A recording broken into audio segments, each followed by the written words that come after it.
Os preços dos materiais escolares em Angola estão muito caros e as famílias estão preocupadas e o Novo Jornal fez um trabalho bonito, foi ao mercado de São Paulo e ao mercado do Hoje Ainda, conversou com as zungueiras, vendedoras ambulantes e ouviu os relatos das mesmas que confirmaram de facto o aumento dos preços logo nos últimos dias ao início do ano letivo. Vale lembrar que o ano letivo 2025-2026 no país começa no dia 1 de setembro, formalmente, e depois, claro, cada escola, cada colégio irá depois ditar uma data exata, mas a data formal é dia 1 de setembro. E, segundo as vendedoras ambulantes, as zungueiras, nossas mães, irmãs e primas não só, eu costumo dizer que não sei se em Angola existe alguém que não tenha pelo menos uma vizinha, um primo, uma prima, uma sobrinha, uma tia, uma irmã que não seja zungueira.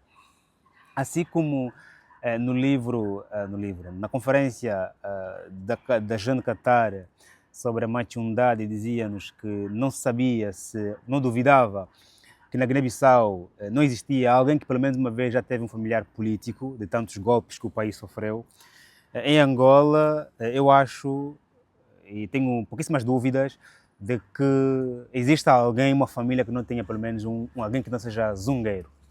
Porque a candonga, a zunga no país existe desde o início de Angola enquanto uma economia, não vou dizer uma economia liberal, porque é uma economia ainda centralizada, atenção à jogada, tanto que o governo angolano, sempre que possível, injeta dólar, sempre que possível ajuda a importar um outro bem, sempre que possível define os preços, okay? Ainda é centralizada e vai se descentralizando aos poucos. Portanto, não, a zunga, a candonga, a Angola existe já há muitos anos, okay? Mesmo antes da independência. Okay? Se você ver os documentários da independência, verás uma outra zungueira com peixe, com bebê nas costas, verás um outro rapaz na rua a sapato, a lavar o carro. A zunga no nosso país é muito antigo, então agudizou-se com o tempo de guerra. Pronto. Aliás, agudizou-se e formalizou-se. Tanto que até, inclusive, se você olhar para alguns símbolos muito fortes de algumas organizações políticas e femininas do nosso país, tem lá uma mulher com uma bebê nas costas, uma mulher zungueira, como símbolo daquele grupo de organização política e não só. Mas sem fugir aqui o tema, voltando à narrativa, tem a ver com os preços que estão cada vez mais a subir de materiais escolares, das batas, os lápis, caneta, cadernos. Também as escolas públicas estão a cobrar a inscrição e a matrícula, atenção à jogada. E as mães, tanto que as duas senhoras que foram entrevistadas, uma delas é viúva com 7 filhos e a outra é separada com 5 filhos, está a sustentar os filhos sozinha. Nossas mulheres zungueiras têm uma após outra, uma com história mais difícil do que a outra. É impossível nós sermos indiferentes às histórias dessas mulheres, uma mulher com 7 filhos, viúva, e com os preços dos cadernos, dos lápis, de matrícula nas escolas públicas, da bata a cada vez mais aumentarem, a solução de todos nós que vem de primeira é olharmos para o nosso pai que se chama Estado. Então, Estado, por que não faz alguma coisa? Ponto. E também já aqui em termos de comentários, se nós fizermos uma analogia, porque é normal fazermos uma comparação com outras realidades, as escolas têm sempre relações, em outras realidades, têm sempre contratos com lojas de venda de material escolar. Tanto que há países onde você vai para a escola te dá uma lista de material escolar, você compra o material escolar, depois voltas para a escola com a fatura e a escola te reembolsa. Se não é a escola, é um outro organismo do Estado. Outros países, você solicita os livros, ou seja, vai para a escola, né? Pedes os livros, a escola te dá vouchers e com esses vouchers você vai a qualquer loja de venda de materiais escolares, essa loja te dá os livros e o Estado paga aquela loja. E em outros países, não é, o Estado subsidia as famílias que têm 3, 4, 5 filhos, né, dão-lhes dinheiro para que com esse dinheiro, esse paquete, eu mesmo chamo assim paquete para a educação. Toma lá 50 mil kwanzas, tens quantos filhos? 7. Tens marido? Não, és viúvo, ok. 50 mil kwanzas, vá comprar cadernos para os teus filhos, depois manda para nós, faz favor, a fatura de que você comprou realmente os livros. nós implementar essas soluções fica muito difícil. Primeiro é que quais são as lojas que realmente vendem cadernos, vendem materiais escolares? Pouquíssimas, e as que vendem muita coisa, mais material escolar. Era importante aqui reestruturar a economia. Tinha que existir lojas, ou chamadas livrarias, também tem outros nomes, papelarias, onde a pessoa vai para lá comprar mesmo caderno, lápis, folhas, estojos, material escolar, batas inclusive, porque se nós quisermos, quando nós pensamos aqui, né, quando nós, o Estado angolano também concede livros, também vende livros, também oferece livros às crianças. Não costuma chegar, é verdade. Muitos vão parar para o mercado informal, é verdade. Como é que não sabemos? E para a nossa realidade, era necessário primeiro formalizar as vendas de material escolar. Só que não vamos aqui forçar a acabar com a venda ambulante de livros quando nós não conseguimos empregar aquela senhora, aqueles senhores. Atenção, que podemos aqui agudizar o problema ao invés de trazer a solução. Ponto. E, claro, as senhoras aqui falam sobre o aumento em função da proximidade da data do início do ano escolar e a procura sempre manda na economia, né? Os preços vão aumentando porque está todo mundo a procurar e nós, os pais, gostamos muito de deixar também a compra para os últimos dias. É verdade que os preços já eram caros, fala-se aqui de preços aumentarem 1.300 para 1.800, 1.200 para 1.700, de 800 para 1.000, aumentos não tão grandiosos, mas pelo facto de que nós gostamos de comprar material no último dia, sentimos o aumento. Por quê? Porque ontem quando passamos naquela rua, vimos que a caixa de lápis está 1.000 kwanzas. Na semana a seguir, a faltar uma semana para o início do ano letivo, vamos encontrar claramente 2.000, porque quem vende o livro sabe muito bem que todo mundo vai procurar de livro. Batas. Nós ainda utilizamos bata. A bata é muito bonita. Não sei se aqui alguém que tenha mais de 30 anos ou menos de 50 anos é angolano, não usou bata. Eu usei bata e a bata para nós é um símbolo de estudante, de aluno, é um símbolo de sabedoria, de humildade, atenção. Eu tenho muita nostalgia pela bata, ok? E a bata também já ajudou-me bastante a esconder a minha roupa rasgada, ok? Assim como também aquelas escolas públicas que têm uniforme, ajudam muito as famílias carenciadas, famílias pobres, para não competir entre os alunos na escola, quem tem uma roupa mais bonita. O bonito do Estado estabelecer o uniforme nas escolas públicas é para evitar a desigualdade social entre as crianças. Uma criança não precisa perceber que o pai dela é pobre, o pai do outro é rico, pelo facto de como o pai daquele, como ela, o colega se veste. As crianças devem estudar, focadas em aprender e esquecerem, sem precisarem saber que de facto eu sou pobre, o meu colega é rico. Não precisam disso. Há uma fase do inicial até o 4º ano, deixemos elas estudarem inocentes, apenas preocupadas em aprender a escrever, a ler e a perguntar, a serem curiosas e também a descobrirem-se, que possam descobrir amanhã que o fulano é rico, eu sou pobre, lá para frente, quando elas tiverem consciência muito mais adulta possível. A bata, também fala-se aqui dos preços das batas, e eu estava aqui a olhar que soluções podíamos dar em relação às batas. Primeiro, eu pessoalmente tenho uma nostalgia muito forte pelas batas. Eu gosto muito das batas, um sinal de, como disse no princípio, né, e repito, um sinal de humildade intelectual, um sinal de aprendizagem, um sinal de inocência também, porque quem usa bata é uma criança, uma pessoa que... Crianças somos todos nós quando o assunto é aprender, ok? E a solução seria, ou nós, escolas, damos as batas às crianças, não vai custar muito caro ao cofre do Estado oferecemos batas, não custaria muito caro. E seriam também batas originais que dariam às crianças para poderem utilizar durante 2, 3, 4, 5, 7 anos letivo, ok? E não essas batas que elas compram na curva, depois usam um ano letivo, já estragou, já é pequena, já não sei mais. Professores também em Angola também usam batas, em algumas escolas. Não tenho muito a dizer porque, ponto, não tenho assim uma ligação muito com o professor. Quando eu estudei, professores não usavam batas. Quando eu estudei ensino de base, quem usava bata era apenas os alunos. O professor se diferenciava por não usar bata. Quem não usa bata é a autoridade, já estudou, ok? Essa é a diferença entre nós. E hoje vemos estudantes e professores com bata, ok? É outro conceito, respeito, nada contra. Mas eu penso que teremos aqui uma solução também para as batas. Ou damos as batas, ou padronizamos as batas, onde existe uma fábrica que produz as batas para que as crianças, todas elas, usem aquela bata e assim essa bata também seja entregue claramente pelo Estado. vai matar um outro negócio? Não vai matar um negócio, porque até aquela senhora que vende bata, a sua filha tem precisado de bata. Se a sua filha já está a ver, já está a receber bata na escola, ela também ficará feliz, ok? E ela claramente tem cérebro para poder criar um outro negócio.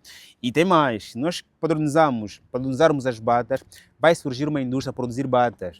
E se calhar bem possível que aquela senhora que ontem vendia bata poderá ser enquadrada naquela empresa, poder fabricar nossas batas. São sazonais, né? Mas uma fábrica que produz bata não produzirá só batas, produzirá também outros uniformes vários. Ponto. A relação ao material escolar, precisamos urgentemente arranjar uma solução para que as crianças não precisem comprar cadernos e lápis, não precisam, ok? Não precisam. Nós temos dinheiro, precisamos sim adiar alguns projetos, reduzir budget de alguns projetos, não há necessidade de nós comprarmos lápis, caneta para escolas públicas. Os colégios, ok, que comprem, okay? O pai que coloca seu filho no colégio está a dizer que, ok, ou não consegui vaga na escola pública, e até por não conseguir vaga na escola pública, eu tenho condições de pagar a escola privada. Não é? Eu, quando a análise é muito para as escolas, sou muito, não vou dizer socialista nem comunista, sou muito virado à equidade, à igualdade, okay? Mesmo até a igualdade, onde todos nós devemos ter as mesmas oportunidades de acesso à escola, ao material escolar, aos livros também, porque uma criança que não tem livro, porque seu pai não consegue comprar livro, quando o Estado produz imensos livros, os livros vão parar para o mercado informal, alguém está a falhar e esse alguém deve ser responsabilizado. O Estado gasta muito dinheiro com livros, os livros estão a parar na rua, uma criança não tem livro, o pai não consegue comprar livro, e também na escola não encontra livro, algo muito grave está aqui a passar. Portanto, não deve haver uma diferença no tratamento do acesso às batas, aos livros, à escola, okay? E às escolas com as melhores condições possíveis. Estamos aqui a discutir o problema da bata, preço do lápis, preço da caneta. Há problemas piores. O pior é crianças que não estão fora do sistema de ensino, crianças que estão sentando na lata, crianças que não têm lanche nem pequeno almoço, e tem mais agravante, crianças que estudam 2 horas, entram às 8, saem às 10. Meu, se uma criança entra às 8 na escola e sai às 10, o que é que ela vai fazer em casa das 10 até a hora que a mãe voltar? Estamos aqui a olhar para as famílias mais carenciadas. O que é que ela vai fazer das 10 da manhã até às 21 horas, a hora que a mãe volta para casa? Essa criança fica a deambular na rua, no bairro, não é? Contraindo doenças, comendo coisas assim, correndo risco de vários. Outras crianças que moram mais próximo dos mercados vão para a praça, trabalham, exploração infantil, começam a gostar de dinheiro, a precisar de dinheiro, a ajudar em casa. Cedo ou tarde desistem da escola porque percebem que a praça é muito mais divertida porque tem mais comida, tem mais interação, é muito mais movimentada e até ganham dinheiro do que na escola. Onde eu chego lá, fico sentada a passar fome, a professora falar coisas que nada percebo, sentado em uma lata, rabo a doer. Portanto, a criança vai sentir-se menos atraída na escola e mais atraída na rua e na praça, porque lá há muito entretenimento, acima de tudo, há ganho. Entanto, há aqui muitas reflexões que devemos fazer em relação ao ano letivo de 2025-2026, porque existem muitas debilidades e, como todos nós sabemos e concordamos, a pessoa que poderá tomar uma decisão urgente em relação ao sistema de saúde, em relação ao sistema de ensino e educação no nosso país, será aquele que tem, sem dúvida alguma, o seu filho a estudar em uma escola pública onde falta carteiras, onde tem um outro colega que veio com o cheio de ramelas porque não tomou banho, veio até a estirar a catinga porque não tomou banho, ou então com um bafo porque não lavou os dentes, ou então porque não comeu, a barriga de tanto rotar, o colega está a deitar um bafo. Okay, onde o professor chega à escola super empoeirado porque veio de moto, a transpirar para caraça, a catinga do professor é pior do que a catinga dos alunos, porque os alunos são crianças. Portanto, esse aqui, quando o seu filho chegar a casa e contar que papá, hoje a escola, contar as histórias, né? Um colega meu chegou com ramelas. Por quê? Ele disse que não tinha água em casa. O professor chegou a transpirar para caraça, todo empoeirado. Por quê? Veio de moto. Ah, de moto é normal, mas a estrada está empoeirada, não tem asfalto, papai. Hoje a professora chegou e bateu-nos. Hoje, ponto, quando ter um filho que chega, ou então, o filho chega a casa a correr, empurra a porta, bate todo mundo em direção à casa de banho, porque tem que fazer maior, porque não conseguiu fazer maior na escola, porque na escola, a casa de banho está um desastre, como aquela escola aí que foi apresentada pela professora da escola cheira